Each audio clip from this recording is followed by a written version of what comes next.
السلام علیکم ورحمۃ اللہ وبرکاتہ۔ بسم اللہ الرحمن الرحیم۔ سامعین کرام، آج ہم کتاب کا مطالعہ کرنے جا رہے ہیں۔ کتاب کا نام ہے اصول دعوت، اعداد عبدالہادی عبدالخالق مدنی حفظہ اللہ، دائی احسا اسلامک سینٹر سعودی عرب۔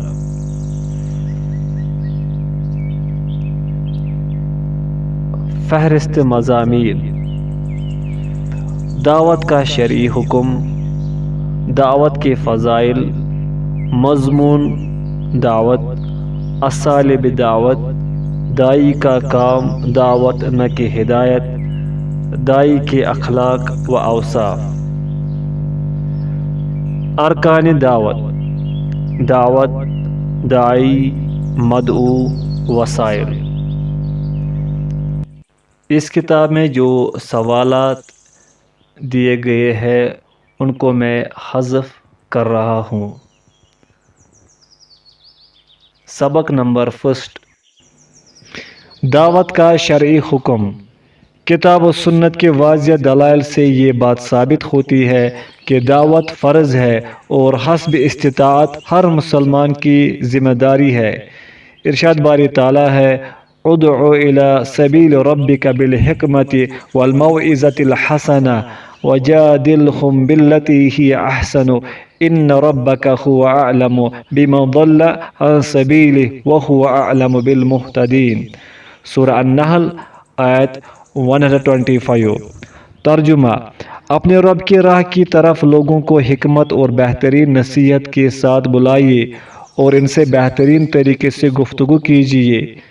یقیناً آپ کا رب اپنی راہ سے بہکنے والوں کو بھی بخوبی جانتا ہے اور وہ راہ یافتہ لوگوں سے بھی پورا واقف ہے۔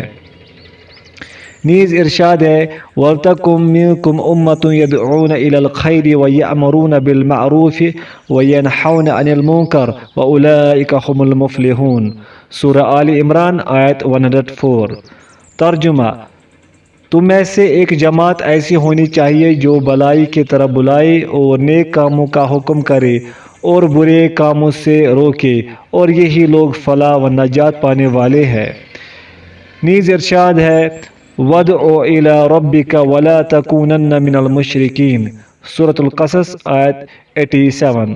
ترجمہ: آپ اپنے رب کی طرف بلاتے رہیں اور مشرکوں میں سے نہ ہو۔ نیز ارشاد ہے: وَادْعُ إِلَىٰ رَبِّكَ إِنَّكَ لَعَلَىٰ هُدًى مُسْتَقِيمٍ۔ سورۃ الحج آیت 67۔ ترجمہ: آپ اپنے رب کی طرف لوگوں کو بلائیے، یقیناً آپ ٹھیک ہدایت پر ہی ہے۔ نیز ارشاد ہے: كُنتُمْ خَيْرَ أُمَّةٍ أُخْرِجَتْ لِلنَّاسِ تَأْمُرُونَ بِالْمَعْرُوفِ وَتَنْهَوْنَ عَنِ الْمُنكَرِ وَتُؤْمِنُونَ بِاللَّهِ۔ سورہ آل عمران آیت 110۔ ترجمہ: تم بہترین امت ہو جو لوگوں کے لیے پیدا کی گئی ہے تاکہ تم نیک باتوں کا حکم کرتے ہو اور بری باتوں سے روکتے ہو اور اللہ تعالیٰ پر ایمان رکھتے ہو۔ اللہ تعالیٰ نے سارے انبیاء اور رسولوں کو اپنی طرف دعوت دینے کے لیے مبعوث فرمایا۔ آخری نبی محمد صلی اللہ علیہ وسلم کے بارے میں ارشاد ہے: یا ایھا النبی انا ارسلناک شاہدا ومبشرا ونذیرا وداعیا الی اللہ باذنہ وسراجا منیرا۔ سورۃ الاحزاب آیت 45-46۔ ترجمہ: اے نبی، یقیناً ہم نے ہی آپ کو رسول بنا کر گواہیاں دینے والا، خوشخبریاں سنانے والا، آگاہ کرنے والا بھیجا ہے، اور اللہ کے حکم سے اس کی طرف بلانے والا اور روشن چراغ۔ عصر حاضر میں دین برحق کی دعوت کی اہمیت اس وجہ سے بھی بہت بڑھ جاتی ہے کیونکہ تمام گمراہیوں کی دعوت ہر طرف زوروں پر ہے۔ نصرانیت اپنے طور پر اپنی دعوت میں لگی ہوئی ہے۔ منکرین رسالت و آخرت، ملحدین، کمیونزم و سوشلزم اور دیگر منحرف افکار و عقائد کے لوگ اپنی اپنی دعوت پھیلانے میں سرگرم عمل ہے۔ ایسے حالات میں ہر مسلمان کے لیے ضروری ہے کہ اپنی استطاعت بردعوت کے کام کو آگے بڑھائے اور اللہ کا سچا دین اللہ کے بندوں تک پہنچائے۔ سبق نمبر 2، دعوت کے فضائل۔ دعوت کی فضیلت میں بکثرت آیات و احادیث موجود ہے۔ آئیے ہم چند فضائل پر نظر ڈالتے ہیں۔ پوائنٹ فرسٹ، دائی کی بات سے بہتر کسی کی بات نہیں۔ اللہ تعالیٰ فرماتا ہے وَمَنْ أَحْسَنُ قَوْلًا مِّمَّنْ دَعَا إِلَى اللَّهِ وَعَمِلَ صَالِحًا وَقَالَ إِنَّنِي مِنَ الْمُسْلِمِينَ۔ سورہ فصلت آیت 33۔ ترجمہ، اور اس سے زیادہ اچھی بات والا کون ہے جو اللہ کی طرح بلائے اور نیک کام کرے اور کہے کہ میں یقیناً مسلمانوں میں سے ہوں۔ پوائنٹ سیکنڈ، دائی کے لیے بے شمار اجر و ثواب۔ رسول اللہ صلی اللہ علیہ وسلم فرماتے ہیں من دل علی خیر فلہ مثل اجر فاعلہ، رواہ مسلم۔ ترجمہ، جس نے کسی خیر کی رہنمائی کی تو اس کے لیے خیر کا عمل کرنے والے کی طرح اجر و ثواب ہے۔ نیز رسول اللہ صلی اللہ علیہ وسلم فرماتے ہیں من دعا الی ہدی کان لہ من الاجر مثل اجور من تبعہ لا ینقص ذلک من اجورہم شیئا، رواہ مسلم۔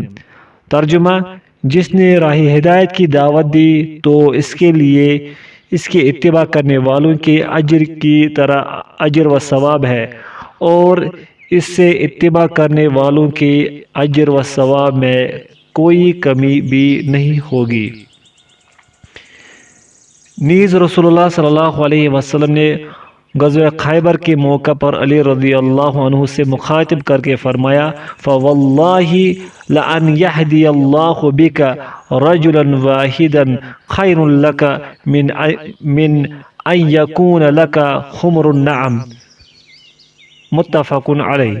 ترجمہ، اللہ کی قسم، اللہ تعالیٰ تمہارے ذریعے ایک آدمی کو ہدایت دے دے، یہ تمہارے لیے سرخ اونٹوں کا مالک ہونے سے بہتر ہے۔ پوائنٹ تھرڈ، دعوت ہی کی بنا پر یہ امت خیر امت کے لقب سے سرفراز ہوئی۔ ارشاد ربانی ہے کنتم خیر امت اخرجت للناس تأمرون بالمعروف وتنہون عن المنکر وتؤمنون باللہ، سورہ آل عمران آیت 110۔ ترجمہ، تم بہترین امت ہو جو لوگوں کے لیے پیدا کی گئی ہے کہ تم نیک باتوں کا حکم کرتے ہو اور بری باتوں سے روکتے ہو اور اللہ تعالیٰ پر ایمان رکھتے ہو۔ پوائنٹ فورتھ، دعوت کی مشقت اٹھانے والا ضرور کامیاب ہوگا۔ اللہ تعالیٰ فرماتا ہے وَلْتَكُن مِّنكُمْ أُمَّةٌ يَدْعُونَ إِلَى الْخَيْرِ وَيَأْمُرُونَ بِالْمَعْرُوفِ وَيَنْهَوْنَ عَنِ الْمُنكَرِ وَأُولَئِكَ هُمُ الْمُفْلِحُونَ، سورہ آل عمران آیت 104۔ ترجمہ، تم میں سے ایک جماعت ایسی ہونی چاہیے جو بلائی کی طرح بلائے اور نیک کاموں کا حکم کرے اور برے کاموں سے روکے، اور یہی لوگ فلاح و نجات پانے والے ہیں۔ سبق نمبر تھرڈ، دعوت کا مضمون۔ ہماری دعوت کس بات کی ہوگی؟ اس کا جواب ہم قرآن مجید سے معلوم کرتے ہیں۔ اللہ تعالیٰ کا ارشاد ہے ادع الی سبیل ربک بالحکمت والموعظۃ الحسنۃ وجادلہم باللتی ہی احسن، سورہ النحل آیت 125۔ ترجمہ، اپنے رب کے راستے کی طرف لوگوں کو حکمت اور بہترین نصیحت کے ساتھ بلائیے اور ان سے بہترین طریقے سے گفتگو کیجیے۔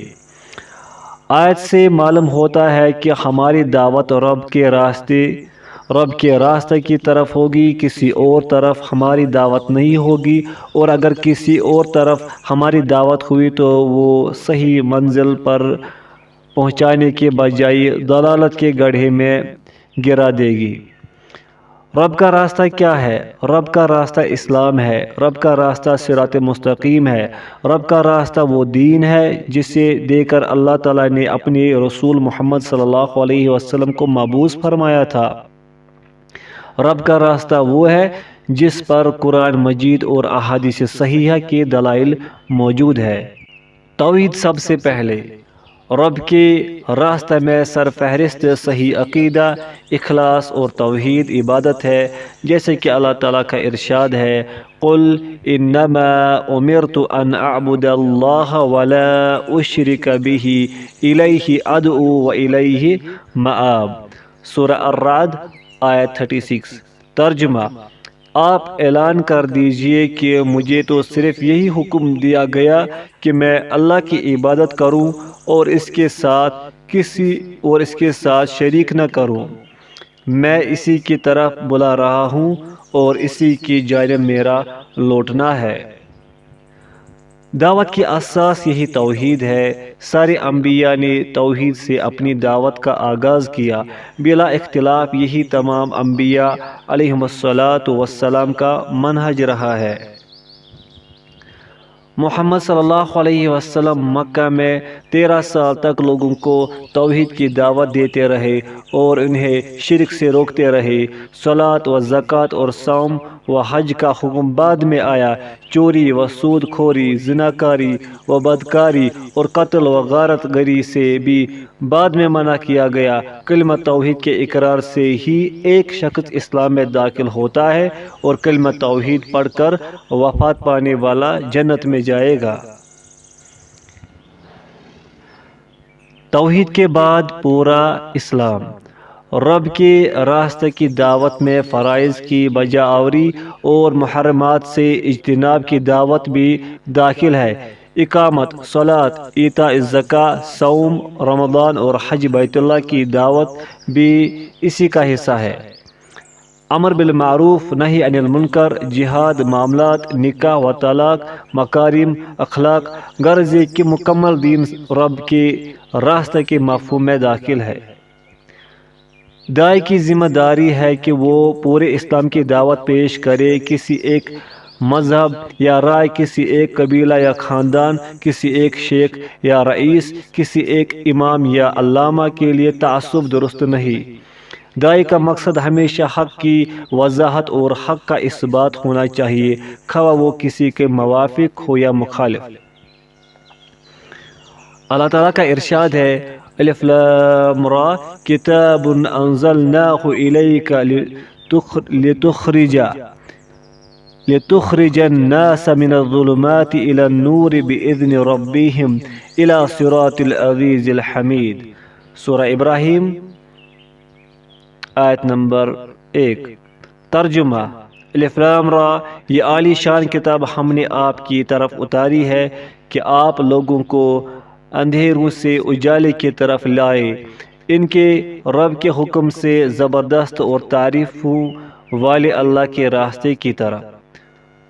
کفر، جہالت اور خواہشات و معصیت کی تاریکیوں سے علم و ہدایت اور حق و صداقت کے نور میں لے آنا، لوگوں کو شیطان کی اطاعت، خواہشات کی پیروی اور جہنم کی آگ سے بچا کر اللہ و رسول کی اطاعت، علم و ہدایت کی پیروی اور جنت کی نعمتوں کی طرف لے آنا داعی حق کی ذمہ داری ہے۔ سبق نمبر 4۔ اسالیب دعوت، حکمت، موعظت، جدال احسن۔ قرآن کریم کے مطالعہ سے معلوم ہوتا ہے کہ دعوت کے 3 اہم اسلوب ہیں: حکمت و موعظت اور جدال احسن۔ اللہ تعالیٰ کا ارشاد ہے، ادعو الی سبیل ربک بالحکمت والموعظۃ الحسنۃ وجادلہم باللتی ہی احسن۔ سورہ النحل۔ ترجمہ: اپنے رب کی راہ کی طرف لوگوں کو حکمت اور بہترین نصیحت کے ساتھ بلائیے اور ان سے بہترین طریقے سے گفتگو کیجیے۔ مذکورہ آیت سے معلوم ہوتا ہے کہ داعی اپنی دعوت کا آغاز حکمت سے کرے، لیکن اگر مدعو کے یہاں سخت دلی اور اعراض کا رویہ محسوس کرے تو موعظت کا طریقہ اپنائے، یعنی اسے وہ آیات و احادیث سنائے جن میں وعظ اور ترغیب موجود ہے۔ پھر اگر مدعو کے پاس کچھ شبہات ہے تو بہترین انداز میں ان کا ازالہ کرے، اسی کا نام جدال احسن ہے۔ مدعو کے ساتھ سخت خوئی کا رویہ نہ اپنائے، جلد بازی سے کام نہ لے، صبر کرے، شبہ دور کرنے کی پوری کوشش کرے، دلائل کو کھول کھول کر بیان کرے۔ البتہ اگر مدعو کا عناد اور ظلم اور اس کی ہٹ درمی صاف طور پر سامنے آ جائے تو اس پر سختی بھی کی جا سکتی ہے، جیسے کہ اللہ تعالیٰ کا ارشاد ہے، یا ایھا النبی جاہد الکفار والمنافقین واغلظ علیہم، سورہ التوبہ آیت 73۔ ترجمہ: اے نبی، کافروں اور منافقوں سے جہاد جاری رکھو اور ان پر سخت ہو جاؤ۔ نیز ارشاد ہے، وَلَا تُجَادِلُوا أَهْلَ الْكِتَابِ إِلَّا بِالَّتِي هِيَ أَحْسَنُ إِلَّا الَّذِينَ ظَلَمُوا مِنْهُمْ، سورہ العنکبوت آیت 46۔ ترجمہ: اور اہل کتاب کے ساتھ بحث و مباحثہ نہ کرو مگر اس طریقہ پر جو عمدہ ہو، مگر ان کے ساتھ جو ان میں ظالم ہے۔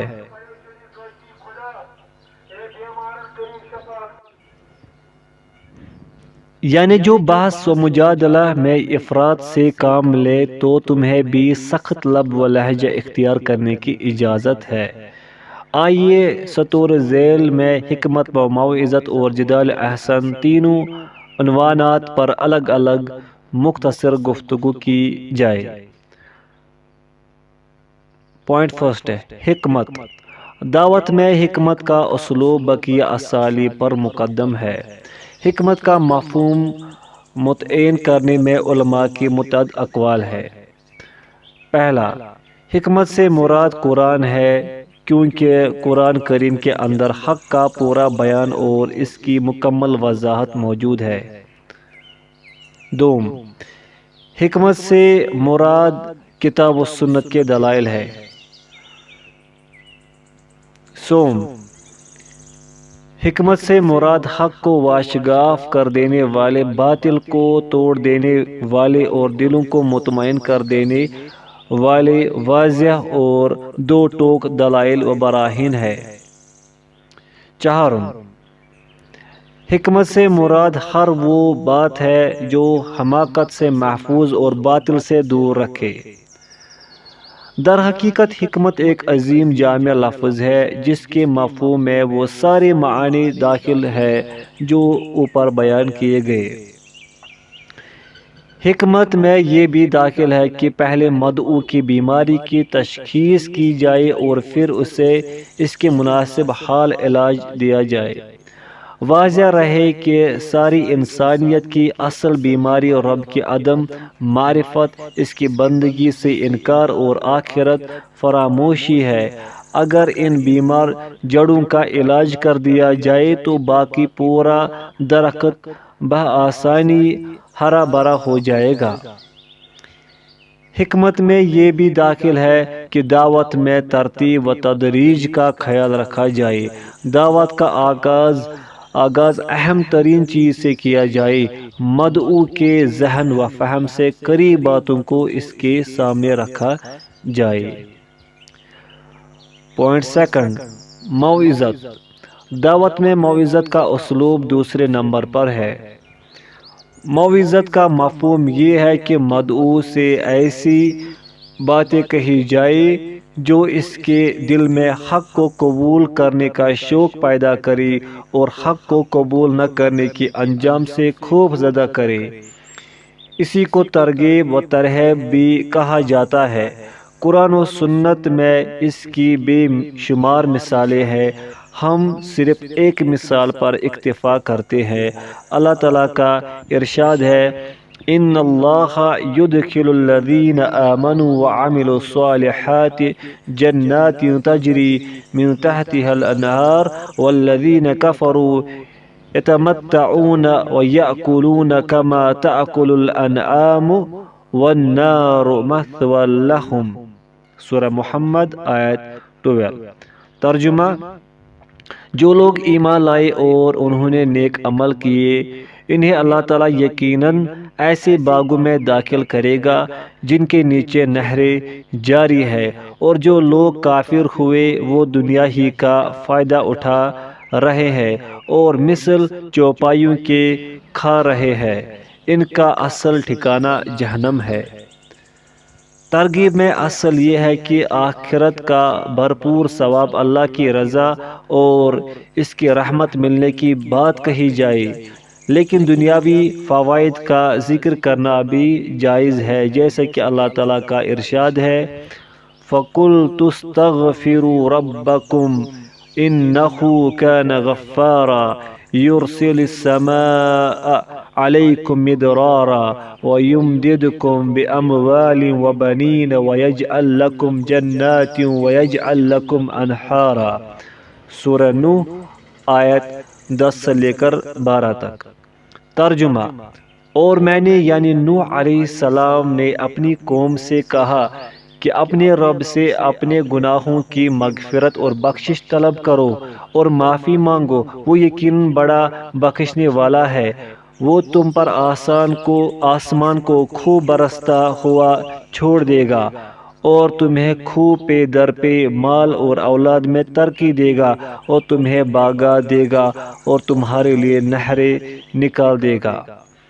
اور ترہیب میں اصل یہ ہے کہ آخرت کے عذاب اور اللہ کے غضب سے ڈرایا جائے، لیکن دنیاوی نقصانات کا ذکر کرنا جائز ہے۔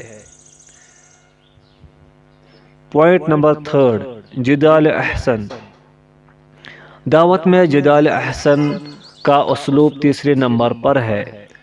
جدال احسن کا مفہوم یہ ہے کہ مدعو اگر اپنی راہ کو برحق سمجھ رہا ہے یا وہ کسی باطل کا داعی ہے تو اس سے بہترین انداز میں نرمی و خوش اخلاقی اور کشادہ دلی کے ساتھ بحث مباحثہ کیا جائے، واضح دلائل کے ساتھ اسلام کی حقانیت اور اس کے خلاف دیگر تمام راستوں کا بطلان ثابت کیا جائے، اچھے انداز میں شبہات کا ازالہ کیا جائے، گالی گلوچ اور تہمت تراشی سے پرہیز کیا جائے، مخالف کو زیر کرنا مقصود ہونے کے بجائے اسے حق پر لانا مقصود ہو۔ اگر مدعو تمام طریقے اپنانے کے باوجود اپنی باطل پر اڑا رہا تو اس کے ساتھ بحث و مباحثہ بند کر دینا چاہیے، کیونکہ بعض لوگ بحث کے ذریعے حق تک پہنچنا نہیں چاہتے بلکہ اپنی ہٹ درمی اور کٹ حجتی کے ذریعے اپنے باطل پر جمے رہنا چاہتے ہیں۔ اللہ تعالیٰ کا ارشاد ہے قُلْ يَا أَيُّهَا النَّاسُ قَدْ جَاءَكُمُ الْحَقُّ مِنْ رَبِّكُمْ فَمَنِ اهْتَدَىٰ فَإِنَّمَا يَهْدِي لِنَفْسِهِ وَمَنْ ضَلَّ فَإِنَّمَا يَضِلُّ عَلَيْهَا وَمَا أَنَا عَلَيْكُمْ بِوَكِيلٍ، سورہ یونس آیت 108۔ ترجمہ: آپ کہہ دیجئے کہ اے لوگو، تمہارے پاس حق تمہارے رب کی طرف سے پہنچ چکا ہے، اس لیے جو شخص راہ راست پر آ جائے سو وہ اپنے واسطے راہ راست پر آئے گا، اور جو شخص گمراہ رہے گا تو اس کا گمراہ ہونا اسی پر پڑے گا، اور میں تم پر مسلط نہیں کیا گیا۔ سبق نمبر 5، داعی کا کام دعوت نہ کہ ہدایت۔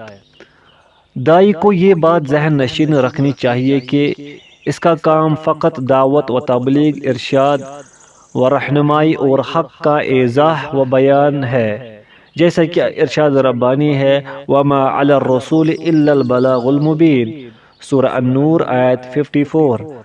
ترجمہ: سنو، رسول کے ذمہ تو صرف صاف طور پر پہنچا دینا ہے۔ ہدایت کو دل میں اتار دینا کسی انسان کے بس کی بات نہیں، دلوں کا مالک اللہ ہے، وہی جسے چاہتا ہے راہ ہدایت کی توفیق دیتا ہے۔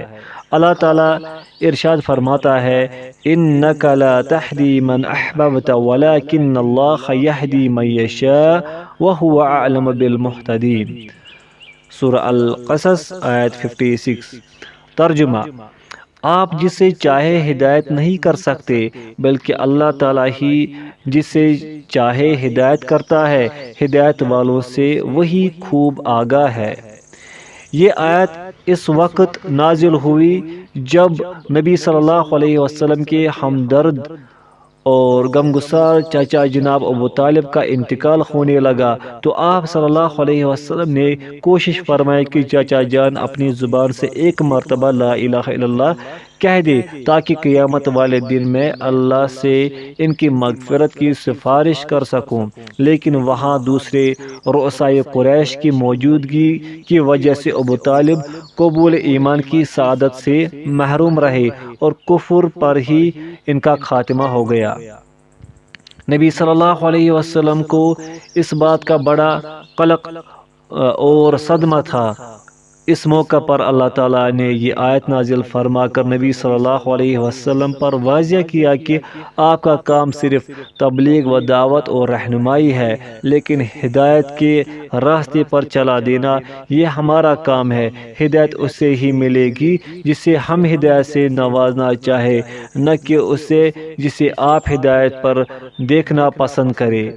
صحیح بخاری تفسیر سورۃ القصص، صحیح مسلم کتاب الایمان، باب اول الایمان۔ داعی کو دعوت کا کام بطور عبادت کرتے رہنا چاہیے، لوگوں کو نیکیوں کا حکم دینے اور برائیوں سے روکنے میں پہم لگے رہنا چاہیے، خواہ کوئی اس کی بات قبول کرے یا نہ کرے۔ دعوت دینا داعی کی ذمہ داری ہے اور دعوت کو قبول کرنا دوسروں کی ذمہ داری ہے۔ ہر کسی سے صرف اس کی ذمہ داری کے بارے میں سوال ہوگا۔ داعی سے یہ نہیں پوچھا جائے گا کہ لوگوں نے تمہاری دعوت کیوں نہیں قبول کی، البتہ اس نے دعوت نہیں پہنچائی، نیکی کا حکم نہیں دیا اور برائی سے نہیں روکا، تو ضرور اس سے سوال ہوگا۔ نوح علیہ السلام اپنی قوم کو 950 سال تک دعوت دیتے رہے، اس کے باوجود صرف چند لوگ ہی ایمان لائے۔ دیگر انبیاء کرام نے اپنی پوری زندگی اپنی قوم کو دعوت دی، کسی کی پوری قوم ایمان لے آئی، کسی کی قوم کی چند افراد ایمان لائے اور کسی پر ایک شخص بھی ایمان نہیں لایا۔ سبق نمبر 6، داعی کے اخلاق و اوصاف۔ داعی کو کن اخلاق و اوصاف کا حامل ہونا چاہیے؟ کتاب و سنت کے اندر متعدد مقامات میں ان کا بیان آیا ہوا ہے۔ چند صفات کا ہم ذکر کرتے ہیں۔ پوائنٹ فرسٹ، اخلاص۔ داعی کی سب سے اہم صفت اخلاص ہے۔ اسے اپنے ہر عمل سے اللہ کی رضا مقصود ہونا چاہیے۔ ریا و نمود، شہرت، لوگوں کی واہ واہی، مال و دولت اور جاہ و منصب کا حصول ہرگز نہیں مقصود ہونا چاہیے۔ اللہ تعالیٰ نے قرآن مجید کے اندر متعدد انبیاء کرام سے متعلق یہ ذکر کیا ہے کہ انہوں نے اپنی قوم سے کہا، وَمَا أَسْأَلُكُمْ عَلَيْهِ مِنْ أَجْرٍ إِنْ أَجْرِيَ إِلَّا عَلَى رَبِّ الْعَالَمِينَ۔ سورہ الشعراء آیت 109۔ ترجمہ، میں تم سے اس پر کوئی اجر نہیں چاہتا، میرا بدلہ تو صرف رب العالمین کے ہاں ہے۔ پوائنٹ نمبر 2، علم و بصیرت۔ داعی کی دوسری اہم صفت علم اور بصیرت ہے۔ اللہ تعالیٰ کا ارشاد ہے، قُلْ هَذِهِ سَبِيلِي أَدْعُو إِلَى اللَّهِ عَلَى بَصِيرَةٍ أَنَا وَمَنِ اتَّبَعَنِي وَسُبْحَانَ اللَّهِ وَمَا أَنَا مِنَ الْمُشْرِكِينَ۔ سورہ یوسف آیت 108۔ ترجمہ، آپ کہہ دیجئے میری راہ یہی ہے، میں اور میرے متبعین اللہ کی طرف بلا رہے ہیں پوری بصیرت کے ساتھ، اور اللہ پاک ہے اور میں مشرکوں میں سے نہیں۔ بصیرت ایک ایسا جامع لفظ ہے جو علم و حکمت دونوں کو شامل ہے۔ علم و حکمت کی ضد جہالت و سفاہت ہے۔ ظاہر ہے کہ علم و حکمت کے بغیر جہالت و سفاہت کے ساتھ پیش کی جانے والی دعوت اصلاح کے بجائے فساد اور تعمیر کے بجائے تخریب کا باعث ہوگی۔ بصیرت اس علم و یقین کا نام ہے جو شرعی و عقلی دلائل و براہین کی بنیاد پر قائم ہو۔ واقعہ یہ ہے کہ بصیرت دل کو نور عطا کرتا ہے، جس طرح خشک زمین کو پانی اور آنکھوں کو روشنی کی ضرورت ہوتی ہے، اسی طرح قلب کو بصیرت کی حاجت ہوتی ہے۔ علم و بصیرت کے ذریعے ہی حق و باطل میں تمیز اور صحیح و غلط کی پہچان ہوتی ہے۔ لہذا داعی کو چاہیے کہ وہ کتاب و سنت کا خالص علم حاصل کرے، اور جو علم اسے دوسرے راہ سے ملا ہو اسے لازمی طور پر کتاب اللہ اور سنت صحیحہ پر پیش کرے۔ اگر ان کے موافق ہے تو قبول کرے، ورنہ رد کر دے۔ یہی علم و بصیرت کا تقاضا ہے۔ داعی کے لیے 3 باتوں میں بصیرت بہت اہم ہے۔ پوائنٹ فرسٹ، اپنی دعوت میں بصیرت۔ داعی جس چیز کو واجب یا حرام قرار دے رہا ہو، یقینی دلائل سے اس کا واجب یا حرام ہونا اسے معلوم ہو۔ پوائنٹ 2، مدعو کے حالات میں بصیرت۔ داعی کو چاہیے کہ جس شخص یا جس قوم کو دعوت پیش کرنے جا رہا ہے، ان کی تعلیمی و ثقافتی نیز ذہنی و عقلی معیار کا علم رکھے اور اسی کے مطابق ان سے گفتگو کرے۔ پوائنٹ 3، طریقہ دعوت میں بصیرت۔ داعی اپنی دعوت کو حکمت، موعظت حسنہ اور جدال احسن کے ذریعے پیش کرے، جیسے کہ قرآن مجید میں اس کی جانب رہنمائی کی گئی ہے۔ پوائنٹ 3، صداقت، سچائی۔ داعی کی ایک اہم صفت صداقت بھی ہے۔ داعی اپنے قول میں بھی صادق ہو اور اپنے عمل میں بھی۔ قول کی صداقت یہ ہے کہ ہمیشہ سچی بات کہے اور کبھی کوئی ناحق اور جھوٹی بات نہ کہے، اور عمل کی صداقت یہ ہے کہ اپنی دعوت کے مطابق عمل پیرا ہو۔ شرع کے مطابق عمل خود ایک خاموش دعوت ہے، لیکن جو شخص زبان سے دعوت پیش کر رہا ہے، اس کے لیے انتہائی ضروری ہے کہ وہ جس بات کی دعوت دے رہا ہے اس پر خود بھی عامل ہو۔ ایسا نہ ہو جیسا کہ یہودیوں کے بارے میں اللہ تعالیٰ نے فرمایا، أَتَأْمُرُونَ النَّاسَ بِالْبِرِّ وَتَنْسَوْنَ أَنفُسَكُمْ وَأَنْتُمْ تَتْلُونَ الْكِتَابَ أَفَلَا تَعْقِلُونَ۔ سورۃ البقرہ آیت 44۔ ترجمہ، کیا لوگوں کو بھلائیوں کا حکم کرتے ہو اور خود اپنے آپ کو بھول جاتے ہو؟ باوجود یہ کہ تم کتاب پڑھتے ہو، کیا اتنی بھی تم میں کچھ سمجھ نہیں؟ نیز اللہ تعالیٰ کا ارشاد ہے، یا ایھا الذین آمنوا لم تقولون ما لا تفعلون کبر مقتا عند اللہ ان تقولوا ما لا تفعلون۔ سورہ الصف آیت 2 اور 3۔ ترجمہ، اے ایمان والو، تم وہ بات کیوں کہتے ہو جو کرتے نہیں؟ تم جو کرتے نہیں اس کا کہنا اللہ تعالیٰ کو سخت ناپسند ہے۔ نیز حدیث میں ہے، صحیح بخاری اور صحیح مسلم کی، اس کا ترجمہ اسامہ رضی اللہ عنہ سے روایت ہے کہ رسول اللہ صلی اللہ علیہ وسلم نے ارشاد فرمایا، ایک آدمی کو بروز قیامت لایا جائے گا اور جہنم میں ڈال دیا جائے گا۔ آگ میں اس کی انتڑیاں باہر نکل آئیں گی اور وہ اس طرح چکر لگائے گا جیسے گدھا اپنی چکی کے ارد گرد گردش کرتا ہے۔ جہنمی اس کے آس پاس اکٹھے ہو جائیں گے اور کہیں گے، اے فلاں، تمہاری یہ حالت کیوں ہے؟ کیا تم ہمیں بھلائی کا حکم نہیں دیتے تھے اور برائی سے روکتے نہیں تھے؟ وہ کہے گا، میں تمہیں بھلائی کا حکم دیتا تھا لیکن خود بھلائی نہیں کرتا تھا، اور میں تمہیں برائیوں سے روکتا تھا لیکن خود برائی کیا کرتا تھا۔ صداقت اور سچائی کی ضد جھوٹ ہے۔ داعی کبھی جھوٹا نہیں ہو سکتا کیونکہ جھوٹ نفاق کی بنیاد ہے۔ نیز جھوٹ برائیوں کا راستہ دکھاتا ہے۔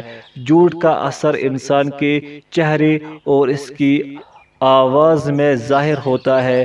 جھوٹے کی زبان سے تاثیر ختم ہو جاتی ہے۔ سبق نمبر 7، داعی کے اخلاق و اوصاف، حصہ 2۔ پوائنٹ 4، تواضع تواضع تکبر کی ضد ہے۔ دائی اپنی قدر پہچانے اور دوسروں کی تحقیر سے بچے۔ دائی یہ بات یاد رکھے کہ جس شاخ میں پھل لگتے ہیں وہ شاخ جھک جایا کرتی ہے۔ حدیث میں ہے عن ابی ہریرہ رضی اللہ عنہ عن رسول اللہ صلی اللہ علیہ وسلم قال ما تواضع احد للہ الا رفعہ اللہ، رواہ مسلم۔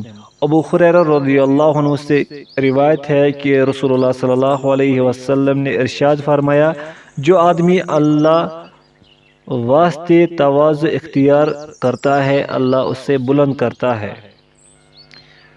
پوائنٹ نمبر 5، حلم و رفق۔ حلم و رفق اور نرمی و بردباری دائی کے اہم صفات میں سے ہے۔ اللہ کے رسول صلی اللہ علیہ وسلم کے بارے میں اللہ تعالیٰ نے ارشاد فرمایا، فَبِمَا رَحْمَةٍ مِّنَ اللَّهِ لِنْتَ لَهُمْ وَلَوْ كُنْتَ فَظًّا غَلِيظَ الْقَلْبِ لَانفَضُّوا مِنْ حَوْلِكَ، سورہ آل عمران آیت 159۔ ترجمہ، اللہ تعالیٰ کی رحمت کے باعث آپ ان پر رحم دل ہے، اگر آپ بد زبان اور سخت دل ہوتے تو یہ سب آپ کے پاس سے چھٹ جاتے۔ موسیٰ اور ہارون علیہ السلام کو فرعون کے پاس بھیجتے ہوئے اللہ تعالیٰ نے نرمی اختیار کرنے کی نصیحت کی۔ ارشاد فرمایا، اذهبا الى فرعون انه طغى فقولا له قولا لینا لعله يتذکر او یخشی، سورہ طٰہٰ آیت 43-44۔ ترجمہ، تم دونوں فرعون کے پاس جاؤ، اس نے بڑی سرکشی کی ہے، اسے نرمی سے سمجھاؤ کہ شاید وہ سمجھ لے یا ڈر جائے۔ نیز حدیث میں ہے عن انس بن مالک رضی اللہ عنہ عن النبی صلی اللہ علیہ وسلم قال یسروا ولا تؤثروا وبشروا ولا تنفروا، رواہ البخاری و مسلم۔ انس بن مالک رضی اللہ عنہ سے روایت ہے کہ نبی صلی اللہ علیہ وسلم نے ارشاد فرمایا، آسانی کرو، دشواری مت کرو، خوشخبری سناؤ اور نفرت مت دلاؤ۔ پوائنٹ 6، صبر و برداشت۔ دعوت کی راہ مشکلات کی راہ ہے، صبر کے بغیر کوئی دعوت عمل انجام نہیں دیا جا سکتا۔ لقمان علیہ السلام نے اپنے بیٹے کو جو نصیحت کی تھی اسے اللہ تعالیٰ نے قرآن مجید میں ذکر کیا ہے۔ ارشاد ہے، یا بنی اقم الصلاۃ وأمر بالمعروف وانہ عن المنکر واصبر علی ما اصابک ان ذلک من عزم الامور، سورہ لقمان آیت 17۔ ترجمہ، اے میرے پیارے بیٹے، صلاۃ قائم کرو، اچھے کاموں کی نصیحت کرتے رہو، برے کاموں سے منع کیا کرو، اور جو مصیبت تم پر آ جائے اس پر صبر کرو، یقین مانو کہ یہ بڑی تاکیدی کاموں میں سے ہے۔ سورہ عصر میں اللہ تعالیٰ نے جن 4 صفات کو خسارہ سے محفوظ رہنے کا ذریعہ بتایا ہے، ان میں سے ایک صفت صبر ہے۔ دائی کو صبر و برداشت کا خوگر ہونا چاہیے، وہ اپنی دعوت میں کسی اکتاہٹ کے بغیر پیہم لگا رہے، نیز دعوت کے راہ میں پیش آنے والی تمام مشکلات کا خندہ پیشانی کے ساتھ ڈٹ کر مقابلہ کرے۔ یہ اس روئے زمین پر اللہ کی سنت ہے کہ ہر دائی حق کو اذیتوں کا سامنا کرنا پڑتا ہے۔ انبیاء کی تاریخ ہمارے سامنے ہے، کس طرح ان کا مذاق اڑایا گیا، ان کے ساتھ تمسخر کیا گیا، ان کو بدنام اور رسوا کرنے کی کوشش ہوئی، ان کو قتل کی دھمکی دی گئی، بلکہ قتل بھی کیا گیا۔ فرعون نے موسیٰ علیہ السلام کے بارے میں جو کچھ کہا تھا قرآن پاک میں اللہ تعالیٰ نے بیان کیا ہے۔ ارشاد ہے، وَقَالَ فِرْعَوْنُ ذَرُونِي اقتل موسیٰ وَلْيَدْعُ رَبَّهُ إِنِّي أَخَافُ أَن يُبَدِّلَ دِينَكُمْ أَوْ أَن يُظْهِرَ فِي الْأَرْضِ الْفَسَادَ، سورہ غافر آیت 26۔ ترجمہ، اور فرعون نے کہا کہ مجھے چھوڑو کہ میں موسیٰ کو مار ڈالوں، اور اسے چاہیے کہ اپنے رب کو پکارے، مجھے تو ڈر ہے کہ یہ کہیں تمہارا دین نہ بدل ڈالے یا ملک میں کوئی بہت بڑا فساد نہ برپا کرے۔ یہودیوں کے بارے میں اللہ تعالیٰ کا ارشاد ہے، ذلك بأنهم كانوا يكفرون بآيات الله ويقتلون الأنبياء بغیر حق۔ سورہ آل عمران آیت 112۔ ترجمہ، یہ اس لیے کہ یہ لوگ اللہ تعالیٰ کی آیتوں سے کفر کرتے تھے اور ناحق انبیاء کو قتل کرتے تھے۔ عیسیٰ علیہ السلام کو ان کے دشمنوں نے بزعم خویش پھانسی پر لٹکا دیا، لیکن اللہ تعالیٰ نے حفاظت فرمائی اور زندہ آسمان پر اٹھا لیا۔ خاتم الانبیاء محمد صلی اللہ علیہ وسلم کے خلاف چالیں چلی گئی، آپ کو قتل کرنے کی کوشش کی گئی، آپ کو آپ کا وطن چھوڑنے کے لیے مجبور کیا گیا، آپ کو ساحر و دیوانہ کہا گیا۔ ان سب کے باوجود آپ نے صبر کا دامن نہیں چھوڑا۔ دائی کے لیے انبیاء و رسول کی زندگیوں میں بہترین اسوہ ہے۔ دائی کو بھی کبھی صبر کا دامن اپنے ہاتھ سے نہیں چھوڑنا چاہیے۔ اللہ تعالیٰ کا ارشاد ہے، اِنَّهُ مَن يَتَّقِ وَيَصْبِرْ فَإِنَّ اللَّهَ لَا يُضِيعُ أَجْرَ الْمُحْسِنِينَ۔ سورہ یوسف آیت 90۔ ترجمہ، بات یہ ہے کہ جو بھی پرہیزگاری اور صبر کرے تو اللہ تعالیٰ کسی نیکوکار کا اجر ضائع نہیں کرتا۔ دائی کے اوصاف: اخلاص، صبر، بصیرت، صداقت، تواضع، حلم و رفق۔ اسی کے ساتھ یہ کتاب مکمل ہوئی۔ الحمدللہ، والسلام علیکم ورحمۃ اللہ وبرکاتہ۔